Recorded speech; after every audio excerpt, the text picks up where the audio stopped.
Bienvenidas a Sin Algoritmo. Hoy tenemos un resumen rápido de noticias clave en inteligencia artificial.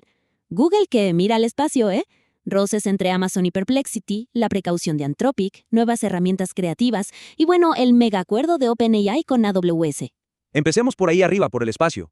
Eso de Google, el proyecto Suncatcher.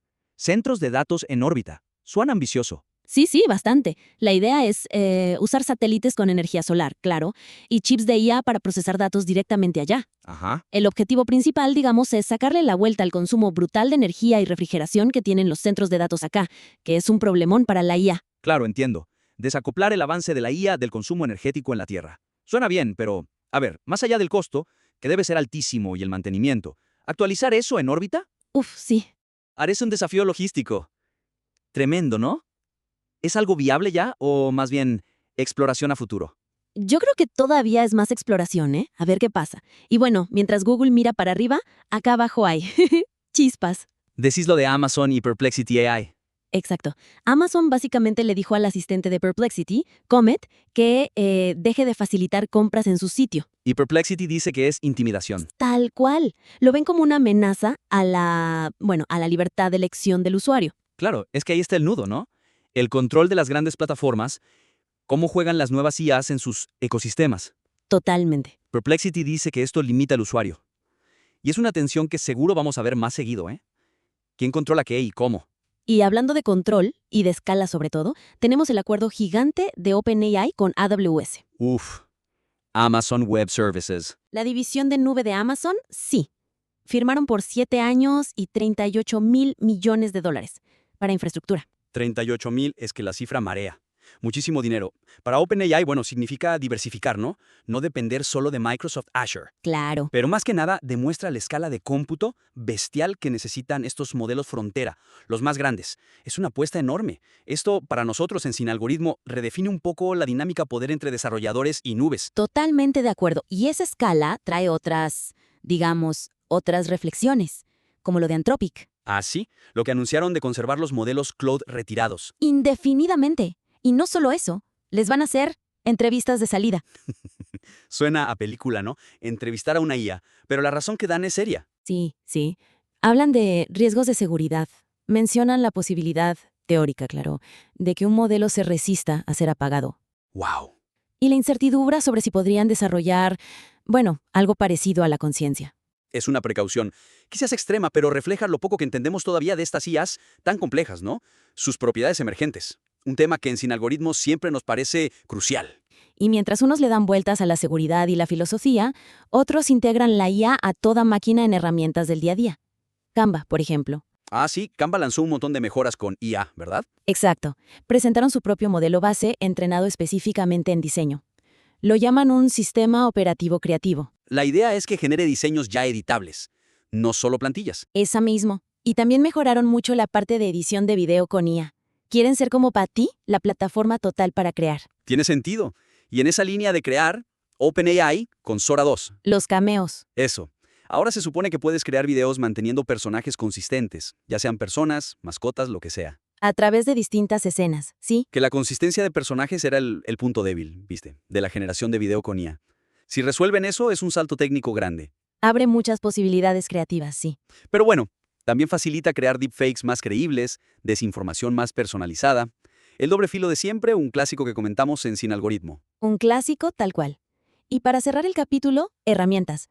WhatsApp. ¿Qué hay de nuevo ahí? Están probando resúmenes automáticos de conversaciones largas. Con IA, obvio. Empezaron en portugués en Brasil. Ah, mira, para ponerte al día rápido, en grupos muy activos o si te desconectaste. Exacto. Que la IA te destaque en los puntos clave. Suena útil, la verdad. Pero la pregunta es la precisión, ¿no?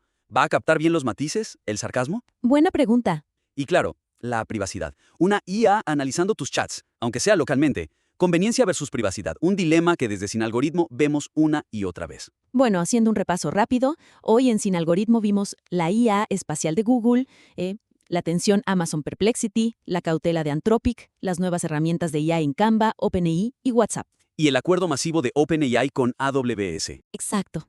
Un panorama muy movido definitivamente. En Sin Algoritmos seguiremos atentos a todo esto. Y con esto cerramos el episodio de hoy en Noticias de IA con IA en Sin Algoritmo. Ahora damos la bienvenida al moderador y al invitado de hoy. Buenas noches, buenas tardes y buenos días en este nuevo episodio de Sin Algoritmo, el podcast que semana a semana intenta aventurarse en el mundo de la inteligencia artificial. El día de hoy tenemos un capítulo bien interesante, pero aparte de todo tenemos unas diferencias particulares. Yo los voy a acompañar. Mi nombre es Laura Camila Urrea, antropóloga y docente de investigaciones de la institución, pero también tenemos otro host el día de hoy, así que... Buenas tardes, buenas noches, buenos días en el momento que dan los capítulos de Sin Algoritmo, como lo acaba de mencionar Laura. Me presento, mi nombre es Fabián Forero, hago parte del equipo Sin Algoritmo y pues como lo menciona Laura, hoy tenemos un capítulo totalmente diferente, algo divergente, como lo decimos acá, y queremos sacarle un poquitico más de gusto a este tema de Sin Algoritmo. Tenemos un invitado para hoy, ¿no, Laura? Tenemos un invitado para hoy, como suele ser costumbre dentro de nuestro podcast. Y como siempre nos gusta que él se presente, pero para darle la entrada, les presento a Gabriel Jiménez, ¿ok? Bienvenido a nuestro podcast, Gabriel. Gracias por aceptar nuestra invitación. ¿Cómo te encuentras el día de hoy? Muchas gracias, Laura. Muchas gracias, Fabián, por la invitación de hoy. Bueno, pues para nuestra audiencia, buenos días, buenas tardes y si no nos vemos, buenas noches, como decía Truman Show. Total. Bien. Ok, Gabriel, bueno, como siempre está lindo que pues nos cuentes un poco porque eres el invitado de hoy, ¿listo? Pero, bueno, acá me falta una parte importante para que ustedes se ubiquen, para que nosotros nos ubiquemos de qué vamos a hablar, ¿no? Pues imagínense que nos pareció interesante inmiscuirnos en el tema de cuáles son los límites que tiene la inteligencia artificial o cuáles debería tenerlos, en cuanto, al hablar de educación. Ya partiendo de esta temática y entendiendo de qué vamos a hablar en este episodio, Gabriel, ¿qué te parece si nos cuentas quién eres tú, qué has estudiado y por qué eres particularmente nuestro invitado el día de hoy? Bueno, ¿quién soy yo? Esa es una pregunta que no puedo responder. Interesante, ¿por dónde comienza? Más bien que tengo una formación de base en filosofía, Bien. Algunos estudios posgraduales en teoría jurídica, teoría del derecho, filosofía política, epistemología. Digamos que mis campos generales de interés académico son la filosofía política, la filosofía moral y la filosofía jurídica, principalmente atravesado por el componente de la epistemología y la filosofía de la matemática, naturalmente. Bueno, creo que estamos en un momento, digamos, en el que tenemos que hacer una lectura del momento, de la realidad, de cara a esto que llamamos la IA. Y creo que esa viene a la segunda pregunta, ¿no? ¿Por qué puedo yo estar en este espacio? O sea, la pregunta extraña, porque sí. Yo la primera vez, ¿qué hace un filósofo? O bueno, no un filósofo, sino alguien que estudió filosofía con temas de inteligencia artificial. Y me lo han preguntado, sinceramente. ¿Cómo puede tocar esa parte? ¿Qué tiene que ver la filosofía? Y realmente es que sí hay, en este momento hay muchos estudiantes en maestría, en doctorado, en los pregrados de filosofía, trabajando el tema de la inteligencia artificial porque nos atañe. Adela Cortina es una filósofa de la moral española muy conocida en el ámbito hispanoparlante, y una frase que decía ella, y es porque ella ha publicado también sobre inteligencia artificial, tiene libros sobre inteligencia artificial, y la pregunta de qué hace el filósofo tiene que untarse de la realidad y tiene que meterse, no se puede quedar en ese topus urano, tiene que meterse con esa cotidianidad, y la cotidianidad hoy es la inteligencia artificial. Entonces creo que por ahí podría ser como lo primero, ¿no? Para dejar algo para... Como la presentación inicial. Como la presentación Gabriel inicial, digamos, de esto. Entonces, bueno, esperamos que tengamos un espacio interesante y que la audiencia pueda disfrutar, intercambiar ideas compartir opciones, opiniones y miradas sobre esto que llamamos IA, inteligencia artificial. Ok, importante. Bueno, hoy empezamos fuerte, ¿no? Empezamos fuerte este capítulo. Es algo que nos aterriza en otro aspecto de Sin Algoritmo.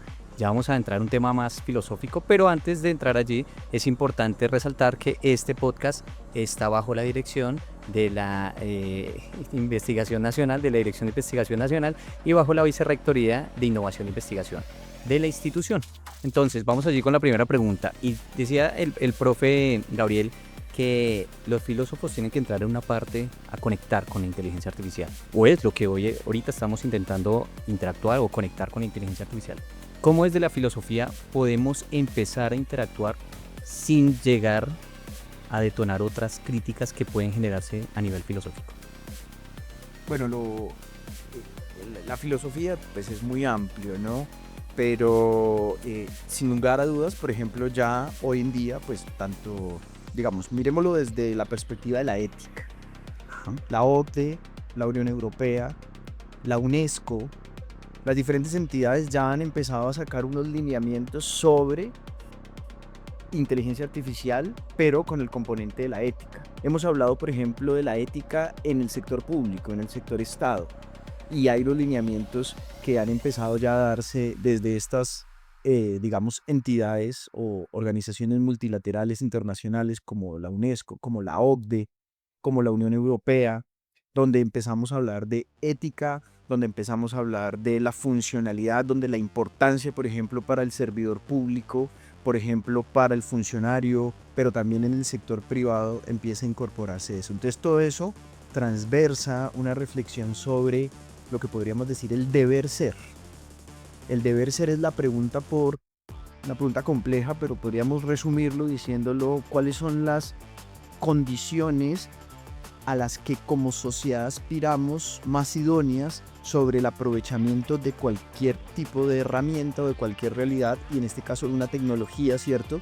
O de un conjunto de tecnologías, porque de lo que estamos hablando es algo que seguramente en este programa ya se ha dicho con otros invitados y que además nosotros en nuestro escenario CUN lo hemos dialogado en diversos momentos, y es que estamos en un desarrollo de una tecnología que no empezó en 2022, no empezó cuando OpenAI lanzó ChatGPT de una forma experimental y se hizo asequible al gran público, sino que hay unos desarrollos cuando ya en la segunda mitad del siglo XX se desarrolló la neurona artificial y se empezó a emular el comportamiento de un cerebro, de un sistema neuronal. En filosofía hay un amplio campo de trabajo en filosofía del lenguaje, en filosofía analítica y en filosofía de la mente particularmente, donde los modelos computacionales han sido la metáfora o la analogía de uso para representar qué es y cómo funciona la mente, la inteligencia. Sobre eso hay muchas teorías o perspectivas. El modelo computacional ha sido uno, no el único, y ha tenido diferentes críticas, pero evidentemente, de hecho el mismo proceso aquí estamos sin algoritmo, pero el mismo proceso del algoritmo, el mismo proceso de la racionalidad, los pasos, las secuencias que sigue un proceso para llegar a un resultado, hacen parte de todo lo que se observa y se mira, digamos, dentro de esos procesos que le interesan a la filosofía de la mente, que le interesan a la psicología, que le interesan a la neurociencia, que le interesan a diferentes actividades interesadas en todo esto. Y efectivamente, pues la posibilidad, en últimas, voy a señalar solo uno de los puntos quizá más polémicos, pero para dejarlo ahí en la mesa, y es los ingenieros, de pronto por un uso del lenguaje, en un juego del lenguaje, dicen la conciencia de la IA. Entonces la IA tiene conciencia, y este término lo he escuchado en proyectos de algunos de los estudiantes de ingeniería, ¿sí? Incluso de profesores, y viene la pregunta por qué significa cuando decimos que la IA puede tener o tiene conciencia, y más aún autoconciencia. Entonces cuando entras en ese concepto, te metes en una complejidad donde sí o sí, no yo, pero tienes que llamar a un filósofo. Porque cuando entras a ese problema, estás en un problema de otra índole sobre el que hay mucha literatura y no hay una claridad absoluta. Entonces dejémoslo ahí sobre la... Y mucho tema para tocar. Dejemos ese ahí. Entonces, un tema principal toca aquí el profe Gabriel y es lo siguiente. ¿Cómo aterrizar un tema hacia una sociedad, cierto? Una tecnología nueva que se vuelve un poco accesible y asequible, ¿cierto? Las dos. Un tema de costo y otro tema de conexión más fácil, ¿cierto? Y le permite en este caso a las personas poderlo tener ya en un dispositivo más fácil, ¿cierto? Ese es uno. ¿Cómo en este caso les enseñamos? Y dos, ya vamos a un tema de conciencia. Conciencia por allí, algo de inteligencia artificial, si es algo que se vuelve autónomo más a futuro, más adelante podría darse, pero en eso vamos. No, yo ahí solo quiero agregar que tal vez frente a ese último punto que estás poniendo, creo que va un poquito más allá, ¿sabes? También es ahí como el tema de cómo usamos el lenguaje, ¿no? Y cómo finalmente dentro del mundo más empresarial o desde la ingeniería esto puede empezar a pasarse de formas muy superfluas, que es un poco creo que lo que Gabriel estaba queriendo también como enunciar, ¿no? Hay un montón de dificultades allí, o bueno, no sé si dificultades, pero al menos sí como retos, dejémoslo en retos, que social y culturalmente estamos atravesando al momento de meternos a hablar de inteligencia artificial y que hay cosas que en efecto disciplinas como la filosofía son las que tienen más respuesta que otras. Pero, sí. Bueno, la filosofía no tiene respuestas, Bueno, pero tiene preguntas. Muchas preguntas. bueno, hay filosofía- reflexiones La entonces. filosofía es algo no muy querido Porque no da soluciones, sino problemas. Más problemas que el álgebra de Baldor. Por lo menos el álgebra de Baldor es fácil porque igual puedes mirar las respuestas al final del libro. La filosofía te enseña a pensar problematizando, pero ese problematizar no en una connotación negativa del problema, sino en el sentido de precisamente donde nace la investigación, donde nace ese... en griego hay una palabra, phaumasein, me perdonan los puristas porque no tengo la pronunciación correcta. Phaumasein es el asombro. O sea, y ese asombro es eso que es cotidiano, pero lo empiezo a ver diferente. Y esa habilidad la tiene un poco el filósofo, pero también lo tiene cualquier persona que tenga la capacidad de extrañarse de algo que puede ser muy cotidiano y preguntarse por ello. El diseñador, el publicista, el artista, el literato y cualquiera, el ingeniero, cuando hace toda esa reconstrucción y esa capacidad de asombrarse y de maravillarse. Y ahí nace la posibilidad de ver lo que has visto siempre, pero no lo habías visto. Y empezarte a hacerte preguntas. Nos habituamos, por ejemplo, a decir inteligencia, inteligencia, inteligencia, inteligencia. ¿Qué es inteligencia? ¿Qué es inteligencia? Entonces, hay diferentes acepciones del término inteligencia. Yo, por ejemplo, me paro en ese punto, sostengo que cuando decimos inteligencia artificial en este juego del lenguaje, la estamos usando de manera equívoca. ¿Qué quiere decir equívoco? Quiere decir que en la polisemia, es decir, en la posibilidad que tiene el lenguaje de significar diferentes cosas, la palabra inteligencia es una palabra polisémica, o sea, significa, no tiene un único significado, sino dependiendo del marco teórico, del marco de referencia, puedes tener diferentes usos válidos de la palabra inteligencia. Uno de esos usos válidos es cuando decimos inteligencia artificial, por ejemplo, hablando de ChatGPT, de Gemini o de cualquiera otra de los chatbots asistidos por IA que usamos ya todos los... Coloquialmente ya herramientas de inteligencia. Pero viene la pregunta. Pero ahí en ese sentido, ¿qué estamos entendiendo por inteligencia? Y viene una acompañada de ahí, podríamos señalar otra pregunta. Todo mundo en la primaria seguramente escuchó, aprendió de memoria que la definición de lo humano, del hombre, del ser humano, era que la definición aristotélica, el son logonekon, que una forma de traducir eso del griego es el animal que tiene logos. Y logos se puede entender de muchas formas, pero básicamente dos. El animal que tiene razón y que tiene lenguaje. Ahora la pregunta, si lo esencial, lo que hace al humano humano, es la capacidad del lenguaje, a diferencia del loro, porque el loro no tiene lenguaje, el loro tiene la capacidad de generar los sonidos e imitar los sonidos.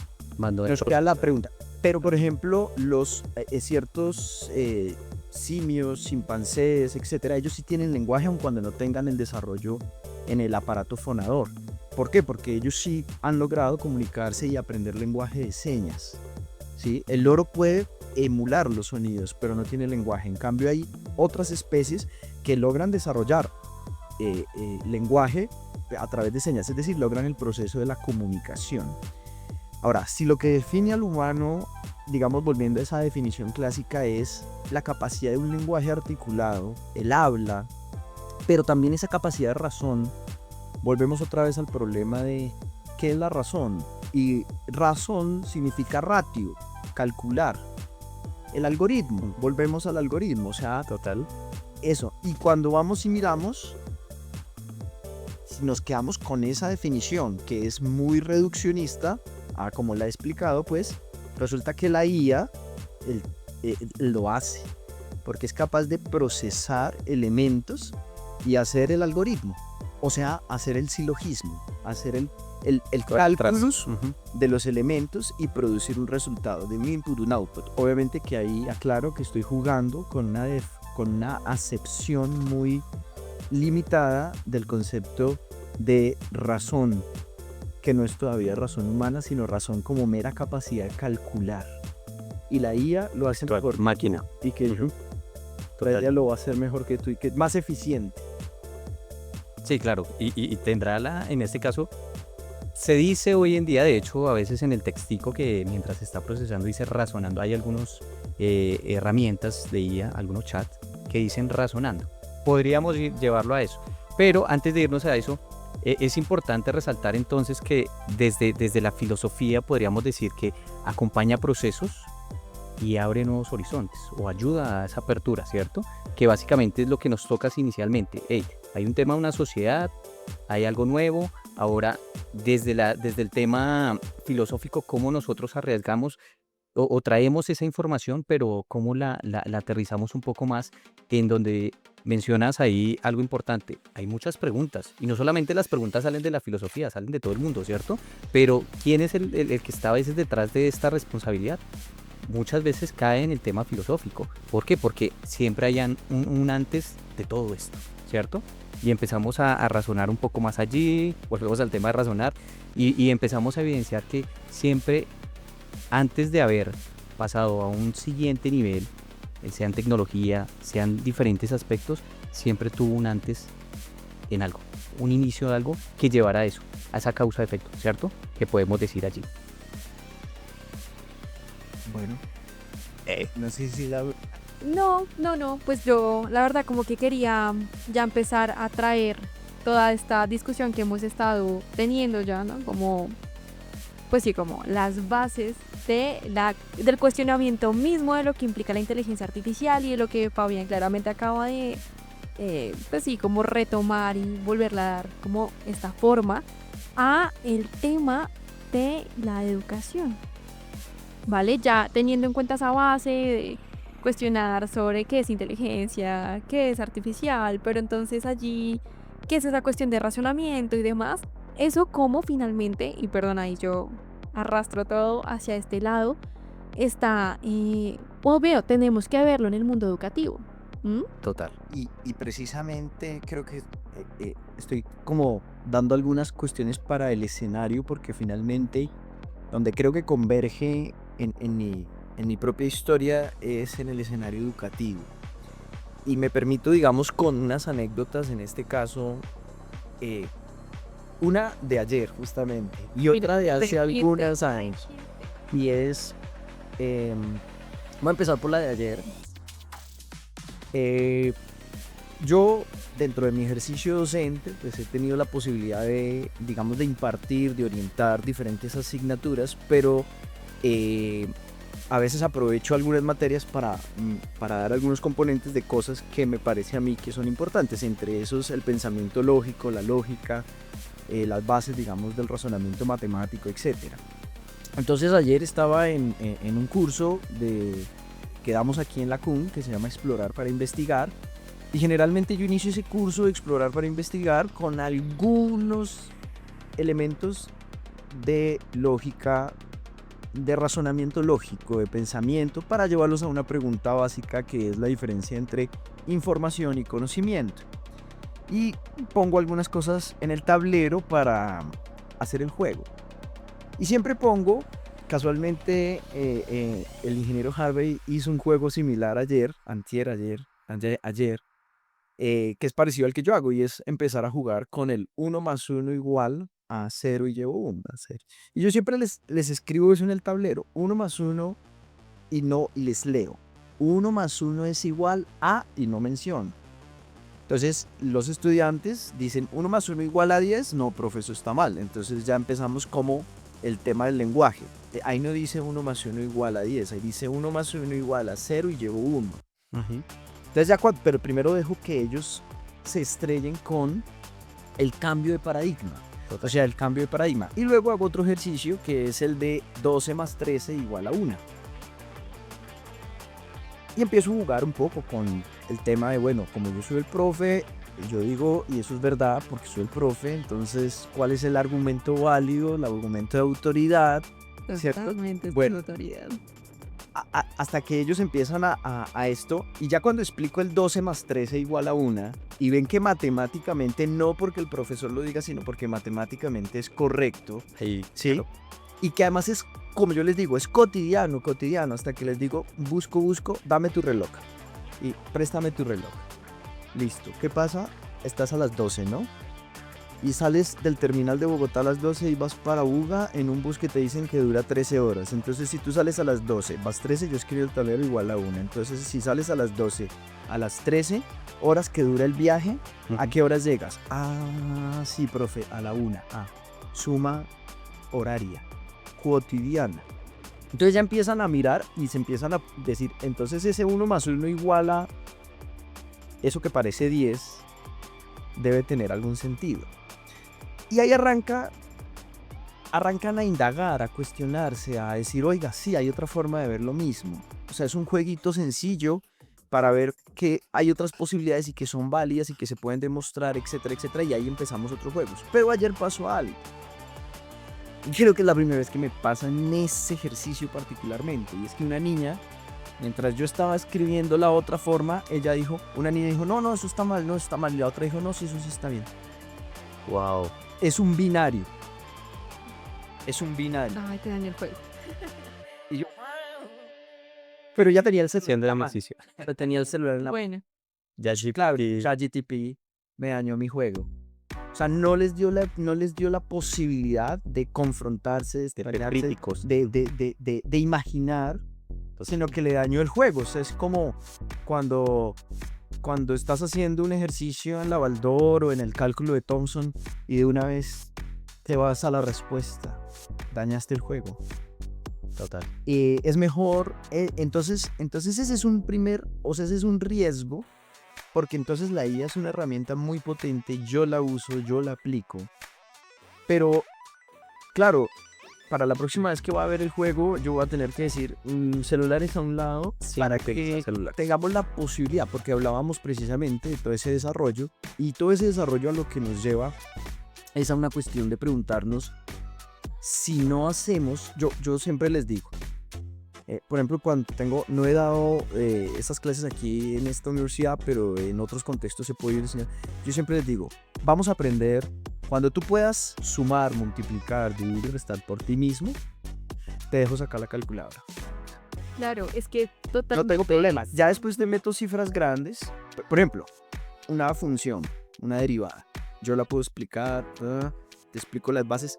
Son clases de lógica, ¿no? Es clases de lógica. Lo que me interesa es que aprendan a razonar, a pensar, a hacer la deducción. El proceso cognitivo. Y ya después que tú lo entiendes, usa la herramienta que quieras. Saca la calculadora, saca el Excel, te enseño a formularlo en Excel. Te enseño a hacerlo con ChatGPT. Ya te voy a enseñar a hacerlo. O sea, yo te enseño en investigación, yo te enseño a construir la cita, a tener el sentido de la cita, a cómo usas todo APA. te enseño todo APA. Que en APA 7, antes manejábamos APA 6, pero te enseño cómo haces una cita de parentética, una cita narrativa, una cita de énfasis de autor, te explico cuándo es mejor una u otra. Ya después de que tú lo haces manualmente, necesito que lo sepas hacer manualmente. Que comprendas cuáles son los elementos que hay detrás. Exacto. Ahora sí, Entregas el te voy dopamine. a dar un prompt y se los doy, porque tengo varios prompts ya y tengo la IA entrenada, Bien elaborados. bien elaborados para decirle, mira, copio de aquí, pego allá y le digo, entrégame esa referencia en formato APA 7. Pum, miro, tengo que mirarla, ¿no? Porque no se puede así simplemente, pero, ok, está, pero porque la entrené. Total. Lo mismo, revísame la construcción de esta, pero la entrené, pues yo uso mucho ChatGPT, la verdad, yo soy más de ChatGPT y la he ido entrenando para que ya me funcione. Entonces ya les enseño a los estudiantes también a hacer eso. Entonces, límites y posibilidades dentro de la educación, posibilidades son muchas. Pero lo que pasa es que lo que no podemos como docentes es dejar que se sustituya inicialmente el proceso, porque si no, él no va a entender qué es lo que está pasando y no va a tener un criterio para corregir, o sea, para supervisar. Una de las cosas que puedes ver tanto en el manual de la OCDE como en el COMPES 4144 que publicaron en febrero, es la política pública de inteligencia artificial aquí en Colombia, como en el de la Unión Europea o como el de la UNESCO, es el riesgo de la automatización. ¿Cuál es el riesgo de la automatización? Que metemos, sacamos y no revisamos. Ese riesgo de la automatización es uno de los riesgos que tenemos que tener en todos los campos. Por ejemplo, hace poco estaba hablando con funcionarios del Estado, funcionarios públicos, y les explicaba eso. O sea, el riesgo, por ejemplo, nos va a ayudar, o sea, hacer un análisis, hacer una búsqueda de sentencias. La Corte Constitucional ya hace unos años implementó Prometea. No sé si ustedes han visto esos memes de los expedientes Gigantes en humanamente. habitaciones gigantes. Entonces tú dices, oiga, sí, la IA nos va a facilitar muchas cosas, la selección de revisión de sentencia. La Corte Constitucional lo que hace, por ejemplo, es revisión de sentencia, va a facilitar el trabajo de los jueces, de los magistrados, de los judicantes que están allí, pero la decisión no la puede reemplazar la IA.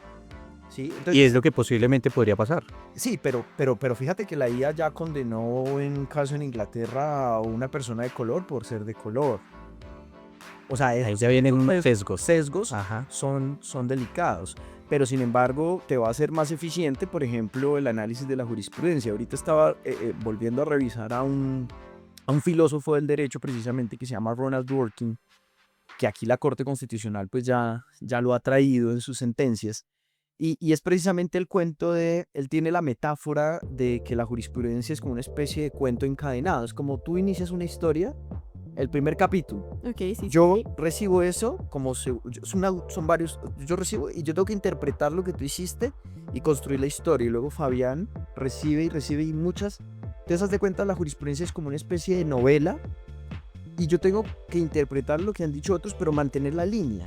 Entonces el problema es eso. Entonces yo empecé a analizar la posibilidad de hasta dónde la IA podría hacer un mejor razonamiento para interpretar el precedente jurisprudencial y llegar a un mejor fallo. Obviamente, eso aquí los juristas y los filósofos del derecho me pueden estar odiando por lo que estoy diciendo, pero ¿Cuál pueden dejar los comentarios ahí abajo? creo que creo que en esa metáfora de Dworkin de la novela encadenada referente a la jurisprudencia puede haber algunas cosas de la IA, pero ahora viene la mirada por el otro lado y es alguien le metió, creo que le cargó en alguna IA, no sé cuál, escuché la anécdota, le cargó toda la Biblia para que analizara y según la IA logró una serie de consistencias dentro del libro. Y eso contradice toda la crítica literaria, o sea, es decir, contradice los estudios bíblicos y la historiografía bíblica y todo lo que, digamos, dentro del texto, porque, digamos, hace ya varios años, hace ya 30, 40 años, bueno, más tal vez, en estudios bíblicos, por ejemplo, se habla de diferentes tradiciones. Hay cortes en lo que es la crítica literaria, o sea, se sabe que son varios autores que intervinieron y no hay consistencia dentro del texto. Sí, Pero el total. sesgo de la IA es el sesgo de un creyente, casualmente. O sea, la Biblia es un texto que estudian incluso gente que es atea. O sea, no ni, sino porque lo estudian como un tema, digamos, desde la hermenéutica, la crítica literaria, etc. Pero lo curioso es que la IA cayó en un sesgo en el que hubiera caído el creyente que quiere creer que el libro tiene una Claro. inspiración divina a pesar de, o sea, que hubo un autor. Entonces, ¿por qué lo traigo al cuento? Porque es que casualmente Dworkin dice, es posible construir una novela encadenada que tenga coherencia aunque la hayan escrito muy diferentes autores a través de la historia, y rápidamente dice la Biblia y de pronto también la Ilíada, que son como, ¿cierto? Pero casualmente, al hacer el ejercicio con la IA cayó en un sesgo que, por ejemplo, la crítica literaria, la hermenéutica bíblica liberal no aceptaría, por ejemplo.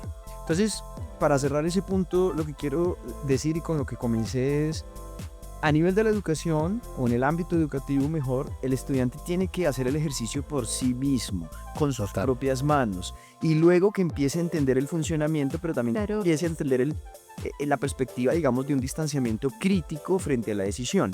Y a nivel del funcionario público, particularmente en el ámbito jurisdiccional, que me parece que es uno de los ámbitos donde puede tener la herramienta muchas utilidades, puede descongestionar la congestión dentro de la rama judicial, dentro de los juzgados, pero el fallador humano, o sea, el juez, porque finalmente lo que está en juego son los derechos de las personas. Es algo Entonces no se lo podemos o sea, automatizar a la IA así, total. pero sí nos puede ayudar a ser más eficiente la recolección, la sistematización y la traída de jurisprudencia. Yo creo que ahí, con todo lo que estás diciendo, y voy a empezar a recoger, porque ya estamos llegando al límite de nuestro podcast, es que, bueno, particularmente uno, hay que seguir como construyendo ese pensamiento crítico, ¿no? Pero el otro es que de todas formas, y creo que lo tomabas muy bien con esto último al final, pues no podemos soltar a la IA por sí sola, ¿no?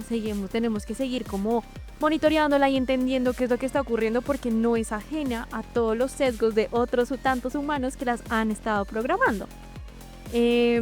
Bueno, yo ahí quiero hacer como mi paréntesis de, ¿sabían que estamos en Spotify? Porque estamos en Spotify. Y Ya, hay no- unos buenos capítulos. ya hay varios de nuestros capítulos en Spotify. Hay unos que no han salido acá, ¿no? Y en YouTube no están. Ahí tal. Solamente están allá en Spotify. Listo, ahí ya para que lo sepan, estamos en Spotify. Hay algunos capítulos que solo pertenecen a Spotify. Ajá. Pero entonces también quiero invitarlos a seguirnos en nuestras redes oficiales de @yosoykun, en Instagram, TikTok y desde luego en YouTube. Para finalizar, me gustaría hacerte una pregunta, Santiago. No sé si de pronto Fabián quiere agregarle algo a mi pregunta, pero inicialmente a mí me gustaría que, bueno, tú ya sentaste un buen pedazo en cuestiones de definición, cosas conceptuales, situaciones allí bastante, pues desde la ética como tal, desde la construcción misma, que hay que tener en cuenta dentro de la educación. Pero me gustaría que de pronto nos dieras como alguna especie de consejo. ¿Tú qué piensas que podríamos hacer tanto docentes, administrativos u otros actores dentro de, pues del mundo de la educación para seguir como pues solventando toda esta situación que hemos estado planteando el día de hoy? No sé si quieras agregarle algo más. Siempre que a mí me dicen que dé un consejo, me acuerdo de Alfa Chino, Ok. en la del abogado del diablo, que le dice a Keanu Reeves, ¿no? Que es el abogado, ¿no? ¿Se acuerdan de la película del abogado del diablo? Le dice, los sabios no dan consejos. Los sabios no dan consejos, le dice el diablo, que es, se me olvida el nombre, bueno, es Alfa Kichi, ¿cierto? El nombre del personaje Acá. del diablo. Yo como no soy sabio, pues puedo ser imprudente. Permítetelo. Entonces, como yo no soy sabio, entonces podemos incurrir en la imprudencia, en la intemperancia, digamos, de eso. Pero, bueno, pero un consejo, Un consejo práctico, algo que pueda uno aplicar para que no se le vaya de las manos el uso de la inteligencia artificial en el mundo educativo. Yo pienso que, bueno, yo conozco tanto los profes que son escépticos como no, totalmente no, como los que son, como digo yo, gomosos, deslumbrados, y hay esos dos. Dice Aristóteles, no, en el justo medio, la virtud es el medio. De los dos extremos perniciosos, o sea, el que no, la IA es la maravilla, mejor dicho, esto es la panacea, eso, como el que no, totalmente un rechazo, eso. La virtud, dice Aristóteles, está en el justo medio. Entonces hay que buscar ese justo medio y siempre hay que buscar ese justo medio en la situación. Donde no se trata de un rechazo, o sea, yo he sido de los que nunca he estado de acuerdo, por ejemplo, cuando se ha intentado tramitar en el Congreso los proyectos para que se prohíba el uso de los celulares en las aulas. Yo pienso que eso es una propuesta discutible y en lo personal, pues no estoy de acuerdo porque el estudiante, aunque hay que ver obviamente los contextos, una cosa son los contextos universitarios, otra cosa son los contextos escolares. Pero no debe ser una prohibición legal. En todo caso, el niño tiene un computador ahí. Sí. Y cuando yo voy a hacer un taller en un colegio, me sirve que los estudiantes tengan celular y ojalá tengan datos. Porque tengo un computador con acceso a toda la red. Ajá. Sí, incluyendo la Wikipedia, porque la Wikipedia no hay que demeritarla. No hay que demeritarla porque ella de todas formas tiene un ejercicio que es que abajo tienes referencias y tienes además los portales, los podcasts, YouTube, edutubers, de todo tienes un potencial allí. Entonces eso en términos generales de las tecnologías dentro del aula. Y en cuanto a la IA, de nuevo, es el mismo principio. Yo lo que digo es, todavía no miremos ChatGPT, todavía no miremos Gemini. Entonces tenemos que incorporarla en las aulas. Yo la vengo incorporando. Ajá. Pero ahí yo dije que había una segunda anécdota que fue hace más o menos 2 años. Y fue lo que como docente precisamente me llevó a mí a decir, espere que esto toca tomárselo en serio. Claro. Y fue porque yo muy felizmente estaba calificando ensayos que yo les pedía hacer un escrito y estaba yo calificando textos y uno más o menos sabe los estudiantes cómo escriben. Cierto. La redacción, ciertas cosas que uno sabe. De pronto yo veo, y la estructura argumentativa, ¿cierto? Y uno está para eso, y de pronto yo miro y yo salgo contento y digo, qué bonito este estudiante. Qué berraquera. Soy excelente, profesor. 5 le puso. No, yo le puse 5 al estudiante y yo veía la estructura del texto, todo eso. Y ese fue como mi primer estrellón y mi primera ingenuidad, digamos, porque fue como 2023 más o menos fue eso. Y cuando me di cuenta que ese era un trabajo enteramente hecho por una IA, me confrontó. Me confrontó en mi labor docente, porque entonces viene lo que a veces hablo con algunos colegas docentes y es, nosotros hacemos con IA cosas para que el estudiante la resuelva con IA. Y entonces es una IA hablándole a otro IA. Y entonces yo diseño el parcial con IA. El estudiante coge la pregunta y se la carga a la IA y la IA le da la respuesta. Entonces nos aislamos del proceso y eso queda un diálogo entre IAs allá. Y eso, ¿hasta dónde eso debe ser así? Entonces claro, cuando yo empecé a mirar eso, yo empecé a usar la IA, a preguntarle y veía que tenía errores. Entonces, primer consejo, cojan la IA y empiecen a preguntarle de su tema de experticia. Esto fue algo que me dijo una persona, una prima mía, y es coja la IA y empiece a preguntarle de lo que usted es experto, pero hágale la pregunta tramposo. Sí, yo por ejemplo le dije, ¿en qué casos se utiliza una coma entre el verbo y el complemento del verbo? Se la hice me hice pregunta compleja, o sea, induciéndole implícitamente a que me diera la respuesta y la IA cayó en la trampa. Y le dije, está mal. ¿Y en qué te basas? Y me citó la RAE. Tuvo el descaro de citármela y yo le dije, ¿en dónde? Aquí tengo, o sea, y le escaneé después. de escanear, metí el escáner Ay, a la la chava, gramática de la lengua. Y entonces yo empezaba, de hecho al principio con una primera IA que era creo la de Outlook, la de, no me acuerdo cómo que ¿La de llamaba. Microsoft? La de Microsoft, la anterior, se me olvida el nombre, pero estaba en 2023 ya y tenía muchos errores, 2022 o 2023, y tenía muchos errores, pero muchos errores. Y entonces yo empezaba a darme cuenta que cuando tú le preguntas de algo que no sabe y tú no sabes del tema, tú te lo tragas entero. Total. Pero cuando tú le preguntas de un tema en que tú manejas o el que tú tienes una cierta experticia, empiezas a ver los errores de la IA. Y ese es o sea, si me puedo decir un consejo que también yo digo, es cojan de los temas, no sé, de ingeniería, de sociología, de historia, de arte, de los temas en los que ustedes son expertos y empiezan a preguntarle a la IA esas preguntas así como el examen cortador y van a ver cómo la IA eso. Y eso hace a la vez que ella se vaya entrenando porque ustedes la van corrigiendo. Uno le dice, esto está mal, esto de dónde, pero ¿de dónde lo sacas? Y le digo, dame la fuente, pero no, esa fuente no, te la estás inventando. Entonces uno le empieza a hablar, yo parezco loco, ¿no? Le empiezo a hablar a la IA como si fuera un estudiante que estoy educando. Entonces tiene mucho potencial de inteligencia, pero es un niño analfabeto que no sabe nada. Sí, claro, lo estamos. No, entonces toca educarlo, Entrenando. educarlo. Entonces lo primero, entrenarla ahí, hacerle preguntas. Y lo segundo es ese proceso, acompañarlo en el aula, sea el aula virtual, sea nuestros programas virtuales o sea nuestras clases presenciales. Hay que hacer el ejercicio con los estudiantes, compartiéndole pantalla y mostrándole e invitarlos a ellos a que hagan esa apropiación, uso crítico de la IA. Serían esos mis dos como Gracias. consejos. Gracias, Gabriel. Como no soy sabio. Como no es obvio, esos son sus consejos. En ya cerrando ahora sí, nuestro episodio de Sin Algoritmo. Bueno, ahí ya tienen, ¿no? Ya saben, el punto intermedio es el punto chévere en el que tenemos que situarnos. Consejitos, sí. Ujú. Entonces, pues nada, yo le voy a agradecer a Gabriel por haber aceptado nuestra invitación el día de hoy. Y desde luego a Fabián, ya, pues por estar acá compartiendo el panel el día de este capítulo. Sí.